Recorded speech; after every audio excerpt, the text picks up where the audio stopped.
Welcome back to my YouTube channel study learner. तो geography में आज का टॉपिक है भौतिक भूगोल। चैप्टर नंबर 2 है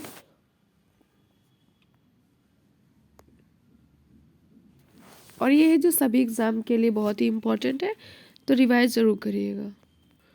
तो पहला है भारत के भौतिक क्षेत्र। तो भारत के भौतिक क्षेत्र को 6 भौतिक क्षेत्रों में बांटा गया है। कितने?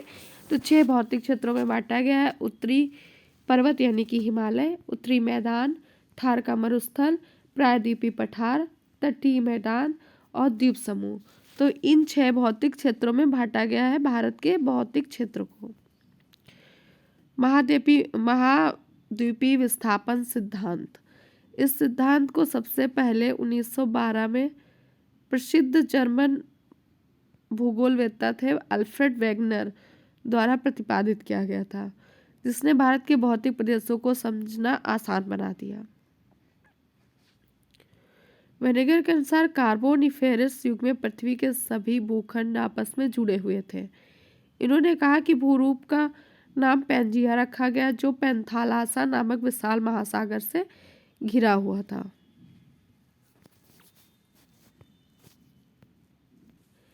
इन्होंने कहा कि इंडो ऑस्ट्रेलिया की एक प्लेट गोंडवाना लैंड की प्लेट अलग होकर उत्तरी दिशा में तैर रही थी, जिसके फलस्वरूप अंगारा लैंड अपने से बड़ी प्लेट से टकरा गई।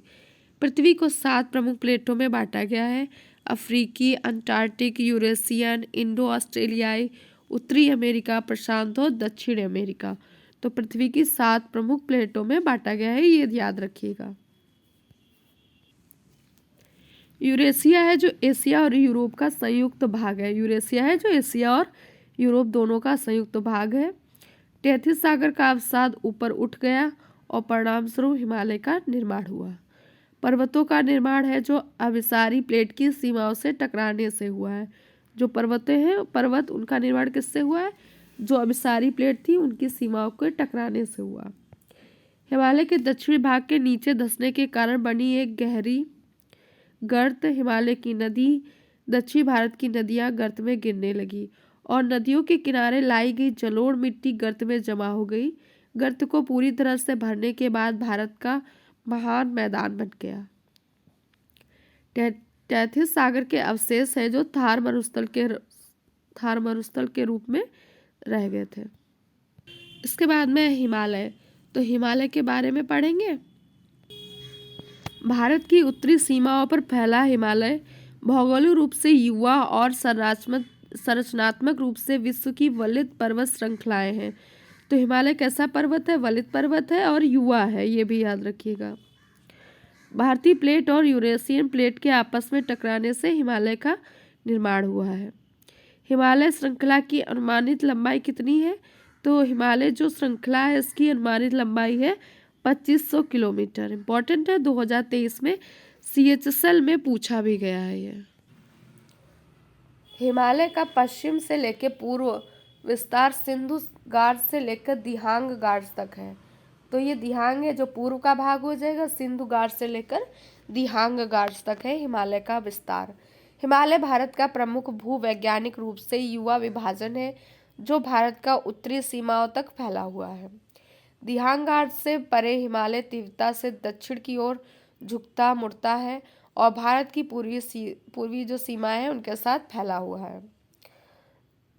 अराकानयोमा हिमालय की एक विस्तृत श्रृंखला है जो म्यांमार में स्थित है। जो अराकानयोमा है ये किसकी श्रृंखला है? हिमालय की है। और ये कहाँ पे स्थित है? तो ये म्यांमार में स्थित है। पटकई बुम पहाड़ियाँ हैं जो भारत के पूर्वी भाग में स्थित है। पटकई बुम कहाँ पे है? भारत के पूर्वी भाग में, असम साइड में हो जाता है ये। फिर है ट्रांस हिमालय। तो हिमालय के उत्तर में स्थित है ट्रांस हिमालय। और सतलज, सिंधु, ब्रह्मपुत्र को सांगपो भी कहते हैं, जैसी पूर्ववर्ती नदियां इस क्षेत्र से निकलती हैं। तो ट्रांस हिमालय से कौन कौन सी नदियां निकलती है? सतलज, सिंधु, ब्रह्मपुत्र, ये याद रखिएगा। भारत में ट्रांस हिमालय पर्वतमाला में काराकोरम, जास्कर और लद्दाख पर्वतमाला भी शामिल है। तो जो ट्रांस हिमालय पर्वतमाला है उसमें कौन कौन सी पर्वतमाला स्थित है? तो काराकोरम है, जास्कर है और लद्दाख काराकोरम रेंज जास्कर रेंज के बीच में स्थित है। तो आप ऐसे करके याद रखिएगा। KLJ। तो ये कराकोरम हो गई, ये लद्दाख हो गई, ये जास्कर हो गई।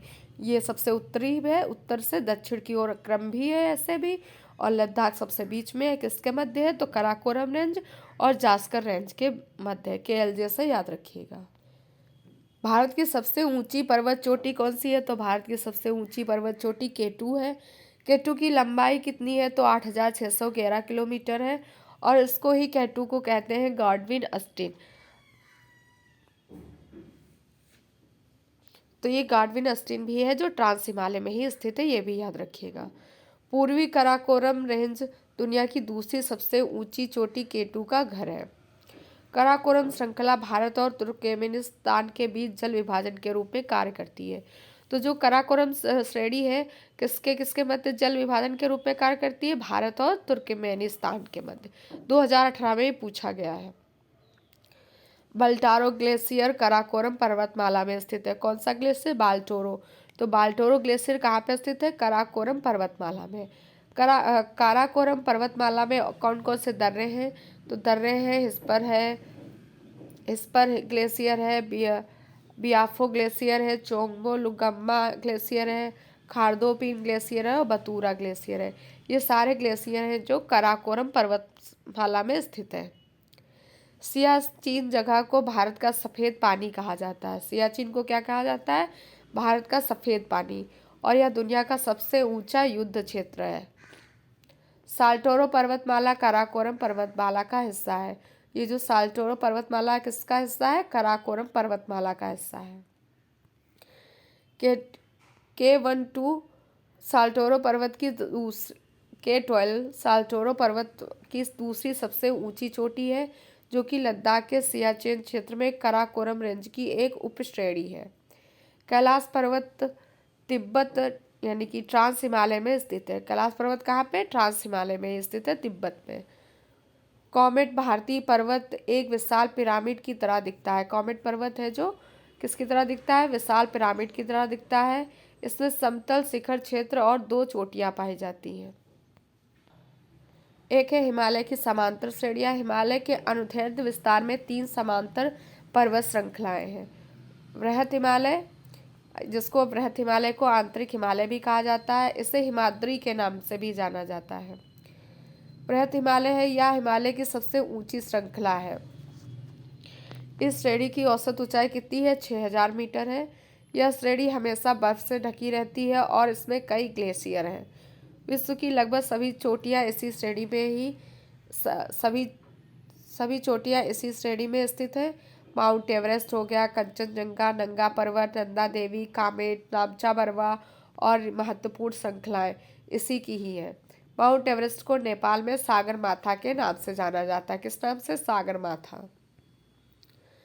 माउंट एवरेस्ट दुनिया की सबसे ऊंची चोटी है, जिसकी ऊंचाई 8,648.86 मीटर, और मीटर में पूछेगा तो इतना करिएगा। फीट वाला भी याद रखिएगा, 290 और 31 यानी 29031 फीट इसकी फीट में है और ये मीटर में है। तो ये माउंट एवरेस्ट की ऊंचाई है। फीट वाला भी याद रखिएगा, इम्पोर्टेंट है। हिमालय और आल्पस है जो कैसे पर्वत है? युवा वलित पर्वत है। हिमालय और आल्पस है, युवा वलित पर्वत है। ये बहुत बार पूछा गया है। वलित पर्वत श्रृंखला के उदाहरण कौन कौन से? इनको जरूर याद रखिएगा। अभी जो BPSC का एग्जाम हुआ है बिहार में, उसमें भी ये क्वेश्चन पूछा गया था। तो हिमालय, एंडीज, आल्पस, अल्पेशियन और यूराल। हिमालय है, ये भी वलित पर्वत है। एंडीज है, आल्पस है, अप्लेशियन है और यूराल, ये सभी हैं जो वलित पर्वत हैं। अब महान हिमालय के बाद में है मध्य हिमालय। मध्य हिमालय है जो ग्रेट हिमालय मुख्य सेंट्रल थ्रस्ट द्वारा मध्य हिमालय से अलग होती है। तो ग्रेट हिमालय है जो मुख्य सेंट्रल थ्रस्ट द्वारा मध्य हिमालय से अलग होती है, ये याद रखिएगा। यह पूर्व पश्चिम दिशा में महान हिमालय के दक्षिण के समांतर फैली हुई है। इसकी चौड़ाई 60 से 80 किलोमीटर, औसत ऊंचाई 4500 मीटर है, उसकी 6,000 थी। पीर पंजाल, धौलाधर, नाग टिब्बा, महाभारत इस भाग की प्रमुख श्रृंखलाएं हैं। तो जो मध्य हिमालय में कौन कौन सी पर्वत श्रृंखलाएं? पीर पंजाल है, धौलाधर है, नाग टिब्बा है, महाभारत है। कश्मीर में स्थित पीर पंजाल पर्वतमाला मध्य हिमालय की सबसे लंबी और सबसे महत्वपूर्ण पर्वतमाला है। तो मध्य हिमालय की सबसे लंबी कौन सी है पर्वतमाला? तो पीर पंजाल है। कहाँ पे स्थित है? कश्मीर में स्थित है। पीर पंजाल श्रेणी की सबसे ऊंची चोटी कौन सी है? तो यहाँ पे तो पीर पंजाल बताया गया मध्य हिमालय की सबसे ऊंची चोटी है, पर्वतमाला है। और पीर पंजाल की सबसे ऊंची चोटी कौन सी है? तो पीर पंजाल की सबसे ऊंची चोटी है इंद्रसेन। इंपॉर्टेंट है, याद रखिएगा। हिमालय के इस भाग में सर्वाधिक जड़ी बूटियां पाई जाती हैं। हिमालय के जो मध्य हिमालय है इसमें सबसे ज़्यादा जड़ी बूटियां पाई जाती हैं। इसके बाद में है मध्य हिमालय के बाद में है शिवालिक हिमालय। हिमालय की सबसे दक्षिणी और सबसे बाहरी श्रृंखला को शिवालिक के नाम से जाना जाता है। जो शिवालिक हिमालय की यह हिमालय की सबसे नई पर्वत श्रृंखला है जो शिवालिक हिमालय है। इसकी चौड़ाई 10 से 15 किलोमीटर और ऊंचाई औसत 600 से 1200 मीटर है। मध्य हिमालय के दक्षिणी ढलानों और शिवालिक श्रेणियों के बीच पाई जाने वाली अनुदैर्ध्य घाटियां, जिन्हें पश्चिम में दून, पूर्व में द्वार और शंकुधारी वन, छोटे घास के मैदान को उत्तराखंड में बुग्याल के रूप में जाना जाता है। जो छोटे घास के मैदान होते हैं उत्तराखंड में, उन्हें बुग्याल के रूप में जाना जाता है। और दून कहाँ पे होती है? दून होती है जो मध्य हिमालय का जो दक्षिणी वाला ढलान होता है और शिवालिक श्रेणियों के बीच में जो अनुदैर्ध्य घाटियां पाई जाती है ऐसे ऐसे, उनको कहते हैं दून। और पूर्व में इनको क्या कहते हैं? द्वार कहते हैं। शिवालिक श्रेणी सबसे बड़ा दून कौन सा है? तो शिवालिक श्रेणी में सबसे बड़ा दून है देहरादून। हिमालय के अनुदैर्ध्य विभाजन। सर एस बर्राड या बुराड ने हिमालय को नदी घाटियों के आधार पर 4 उपभागों में अनुदैर्ध्य रूप से विभाजित किया है। तो नदी घाटियों के रूप में किसने हिमालय को विभाजित किया है? सर एस बर्राड ने किया है। कितने भागों में? तो 4 भागों में। बहुत ही इंपॉर्टेंट है, इससे क्वेश्चन जरूर आता है। पहला है कश्मीर हिमालय। कश्मीर हिमालय सिंधु और सतलज के बीच में स्थित है। कश्मीर हिमालय किसके मध्य है? तो कश्मीर हिमालय सिंधु और सतलज के मध्य स्थित है। ये नदियां हैं। हिमालय के भाग को कश्मीर में क्या कहा जाता है? पंजाब हिमालय के नाम से जाना जाता है, जो कि 560 किलोमीटर तक फैला है। यहाँ हिमालय की ऊंचाई धीरे धीरे बढ़ती है। यहाँ 250 से 400 किलोमीटर के विस्तार के साथ हिमालय का सबसे चौड़ा हिस्सा है। यह क्षेत्र सिंधु और उसकी सहायक नदी सिंधु की सहायक नदियों के जैसे झेलम और चिनाब के द्वारा अपवाहित होता है। यह कश्मीर और हिमाचल प्रदेश राज्यों में फैला है, जिसमें जास्कर, लद्दाख, कराकोरम, पीर पंजाल और धौलाधर पर्वतमालाएं शामिल हैं। शिमला और डलहौजी धौलाधर श्रेणी में स्थित है। शिमला और डलहौजी कहाँ स्थित है? तो धौलाधर श्रेणी में। दक्षिण एशिया के प्रसिद्ध ग्लेशियर सियाचिन और बोल्टोरो इसी क्षेत्र में स्थित होते हैं। मीठे पानी की झीलें जैसे डल हो गई, वूलर है, और खारे पानी की झीलें जैसे पोंगोंग सो हो गई, सोमरारी हो गई, इस क्षेत्र में ही पाई जाती हैं। कश्मीर हिमालय है जो करेवा मिट्टी के लिए भी प्रसिद्ध है। किस लिए? करेवा मिट्टी के लिए, जो केसर की एक स्थानीय किस्म की जफरान खेती के लिए उपयोगी है। जो केसर की एक किस्म है जिसका नाम है जफरान, उसके लिए ये जो मिट्टी होती है करेवा मिट्टी बहुत ही इम्पोर्टेंट होती है। किस क्षेत्र में पाई जाती है? तो कश्मीर हिमालय में पाई जाती है। करेवा एक प्रकार की मिट्टी है जो कश्मीर घाटी की झीलों के निक्षेप है, और यह हिमनदी मिट्टी और हिमोड़ के साथ अंतर्निहित अन्य तत्वों और मोटा जमाव होता है। मोराइन और हिमोड़ एक प्रकार की मदा क्षरण है जो ग्लेशियर के कारण होता है। मोराइन और हिमोड़ क्या है? एक मृदा क्षरण होता है। किसके कारण होता है? ग्लेशियर के कारण होता है। अब इसके बाद में कश्मीर हिमालय के बाद में है कुमायूं हिमालय। तो कश्मीर हिमालय हो गया। इसके बाद है कुमायूं हिमालय। यह उत्तराखंड में सतलज और काली नदियों के बीच स्थित है। वो सिंधु और सतलज के मध्य था, ये सतलज और काली नदियों के मध्य स्थित है, जो कि 320 किलोमीटर तक फैला हुआ है। और इसकी सबसे ऊंची चोटी कुमायूं हिमालय की कौन सी है? तो नंदा देवी हो जाएगी, 7817 मीटर है, उत्तराखंड में स्थित है। इसके पश्चिम भाग को क्या कहते हैं कुमायूं हिमालय के? तो कुमायूं हिमालय का जो पश्चिम वाला भाग होता है इधर वाला, उसको कहते हैं गढ़वाल हिमालय, और पूर्वी भाग को कहते हैं कुमायूं हिमालय। कुमायूं हिमालय की ऊंचाई पंजाब हिमालय की तुलना में अधिक है। बद्रीनाथ, केदारनाथ, त्रिशूल, माना, गंगोत्री, गंगा देवी, कामेट आदि इसकी प्रमुख चोटियां हैं कुमायूं हिमालय की। गंगा और यमुना नदियों का उद्गम स्थल यानी कि गंगोत्री और यमुनोत्री भी कुमायूं श्रेणी में ही स्थित है। नैनीताल उत्तराखंड के निकट नैनीताल, भीमताल, सात ताल जैसी झीलें भी इसी क्षेत्र में स्थित है। माना और नीति जैसे दर्रे भी यहीं पर स्थित है कुमायूं हिमालय में। भिंडारी हिमनद एक हिमनद है जो नंदा देवी और नंदा कोट के दक्षिण पूर्व में कुमायूं हिमालय के ऊपरी भाग में पाया जाता है।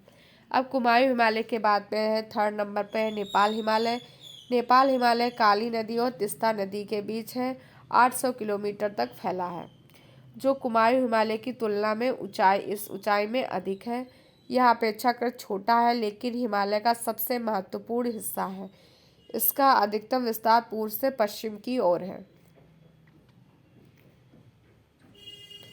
नेपाल हिमालय को सिक्किम में सिक्किम हिमालय कहते हैं। पश्चिम बंगाल में नेपाल हिमालय को दार्जिलिंग हिमालय कहते हैं। भूटान में इसको भूटान हिमालय के नाम से जाना जाता है।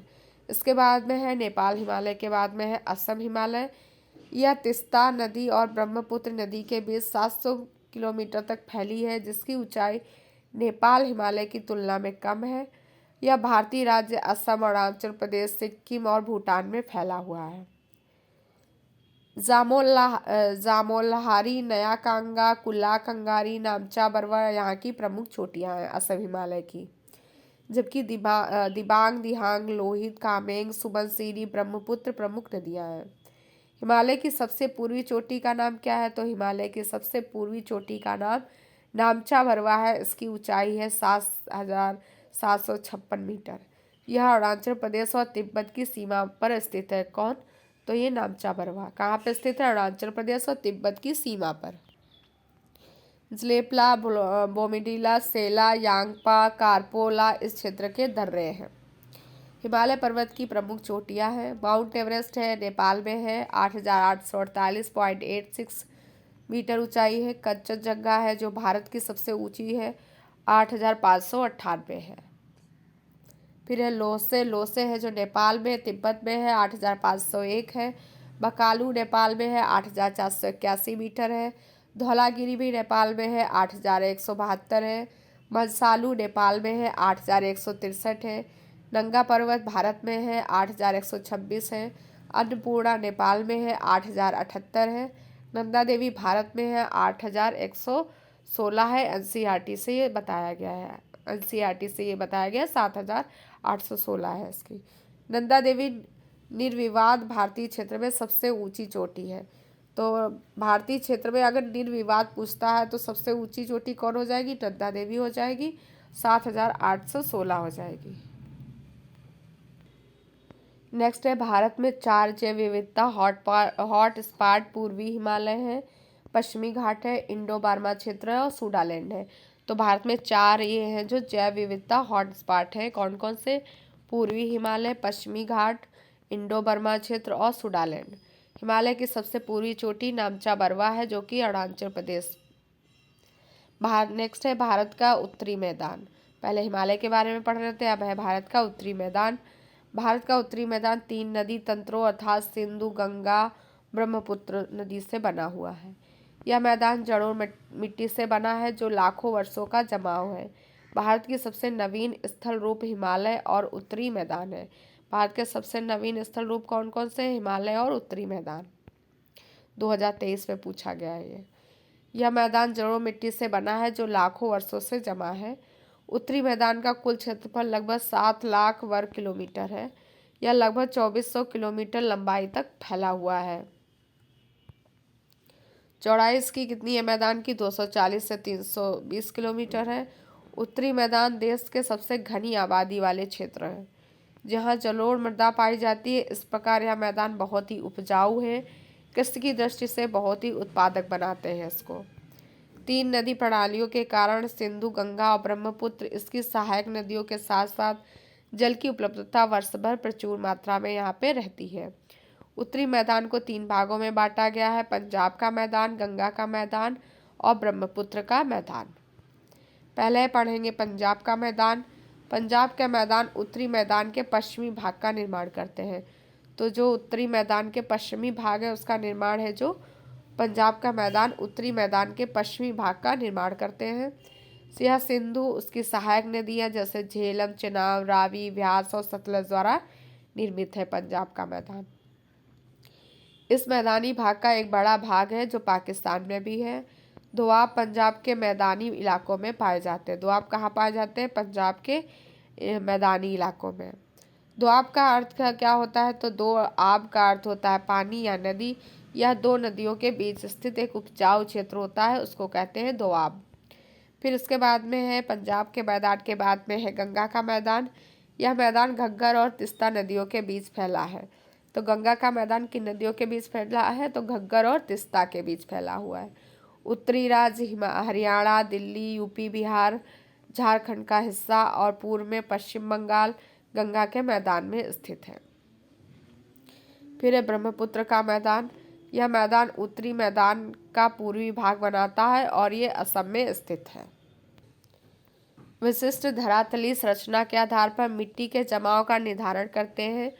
उत्तरी मैदान को 4 क्षेत्रों में बांटा जा सकता है। तो उत्तरी मैदान को है भाबर हो गया, तराई, बांगर और खादर, इनमें बांटा जाता है 4 क्षेत्रों में। 2023 में पूछा गया है ये भी। भाबर पहले पे भाबर क्या होता है? जो नदी और पहाड़ियों से नीचे उतरकर एक सकरी पेटी में कंकड़ जमा करती हैं। नदियां हैं जो पहाड़ों से नीचे उतर कर आती हैं, तो एक सकरी पेटी में कंकड़ जमा करती हैं, उसे भाबर कहते हैं। पेटी की चौड़ाई लगभग 8 से 16 किलोमीटर होती है। यह शिवालिक के समांतर स्थित होती है। भाबर है जो शिवालिक पर्वत है, उसी के ये समांतर होती है। भाबर शिवालिक पहाड़ियों हिमालय की सबसे बाहरी तलछटी है। शिवालिक के नीचे धीरे धीरे ढलान वाला मोटा जलोढ़ क्षेत्र होता है, जहाँ धाराएं पारगम्य तलछट में गायब हो जाती है। यहाँ पे है जो धाराएं हैं गायब हो जाती। इस क्षेत्र में भूमिगत जल स्तर है जो गहरा है। जलोढ़ पंखे एक प्रकार की निक्षेपण भू आकृतियां तब बनती हैं जब उच्च स्तरों में बहने वाली धाराएं कम ढाल वाले मैदानों में उतरती हैं। इसके बाद में है तराई क्षेत्र भाबर पट्टी के दक्षिण में स्थित है। इस क्षेत्र में यानी कि पहले भाबर होगा फिर तराई होगा। धाराएं फिर से प्रकट होती हैं। यहाँ पे भाबर में धाराएं गायब हो जाती है, एक गीला दलदली क्षेत्र बनाती है। यह क्षेत्र जंगल और वन्य जीवों से भरा हुआ होता है, लेकिन विभाजन के बाद इस पूरे क्षेत्र को साफ कर दिया गया। प्रवासियों को बसने के लिए कृषि भूमि में इसको परिवर्तित कर दिया गया। इसके बाद में है बांगर। तो बांगर है जो उत्तरी मैदान का सबसे बड़ा हिस्सा है। सबसे पुरानी जलोढ़ मड़ा, जो सबसे ज़्यादा पुरानी जलोढ़ मिट्टी है, उससे ही बांगर बना हुआ है। यह बाढ़ के मैदानों के ऊपर स्थित होते हैं जो उच्च भूमि है। इस क्षेत्र की मिट्टी को स्थानीय रूप से कंकड़ के रूप में जाना जाता है और चूने के निक्षेपों से बनी होती है।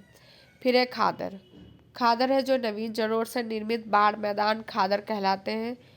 बांगर है जो पुरानी से बनी थी और खादर है जो नवीन जलोढ़ से बनी हुई होती है। इस क्षेत्र की मिट्टी हर साल नवीनीकृत होती है और अत्यधिक उपजाऊ होती है। यह क्षेत्र गहन कृषि गतिविधियों के लिए बहुत ही उपयुक्त होता है। तो मैदान के बाद में है भारतीय मरुस्थल। भारतीय मरुस्थल को थार मरुस्थल के नाम से जाना जाता है। राजस्थान के पश्चिमी भाग में ये स्थित है। महान भारतीय रेगिस्तान भारत के उत्तर पश्चिमी भाग में स्थित है। थार मरुस्थल का एक बड़ा भाग राजस्थान में स्थित है। थार का मरुस्थल भारत का सबसे बड़ा मरुस्थल है। भारतीय मरुस्थल अरावली पहाड़ियों के पश्चिम में स्थित है। इस क्षेत्र में बहुत कम वर्षा होती है, जो कि एक वर्ष में 150 mm से भी कम वर्षा होती है। यहाँ पे जलवायु शुष्क तथा वनस्पति बहुत ही कम पाई जाती है। लूनी भारतीय रेगिस्तान की एकमात्र सबसे बड़ी नदी है। बरसात के मौसम में कुछ क्षेत्र में कुछ नदियाँ निकलती हैं, लेकिन वे मरुस्थल में ही लुप्त हो जाते हैं। लूनी नदी है जो भारतीय रेगिस्तान में पाई जाती है। इस क्षेत्र में अर्धचंद्र आकार के टीले, जिसको कहते हैं बरखान, पाए जाते हैं। हवा की क्रिया से बने रेत के टीलों को टिब्बा कहा जाता है और पश्चिमी राजस्थान में रेत के टीलों का निर्माण के लिए हवा द्वारा अवसाद जमाव जिम्मेदार होता है। मरुस्थलीय क्षेत्र में वृक्षारोपण द्वारा मृदा अपरदन को रोका जा सकता है। कच्छ का रण, जिसको कहते हैं सफ़ेद रेगिस्तान, कच्छ के रण को सफ़ेद रेगिस्तान कहते हैं। दुनिया के सबसे बड़े खारे रेगिस्तानों में से एक गुजरात में स्थित है। तो कच्छ का रण कहाँ स्थित है? गुजरात में है। इसे सफ़ेद रेगिस्तान कहा जाता है और खारे रेगिस्तानों में से एक है ये। कटेड़ी झाड़ियाँ शुष्क मरुस्थलीय जलवायु में पाई जाती हैं। तो आज की क्लास में हम लोगों ने हिमालय, मैदान और मरुस्थल के बारे में पढ़ा। कल की क्लास में पर्वतमाला और तटीय मैदान इन सब की होगी। अगर आपको क्लास पसंद आए तो लाइक शेयर सब्सक्राइब जरूर करिएगा। वीडियो को देखने के लिए थैंक यू सो मच।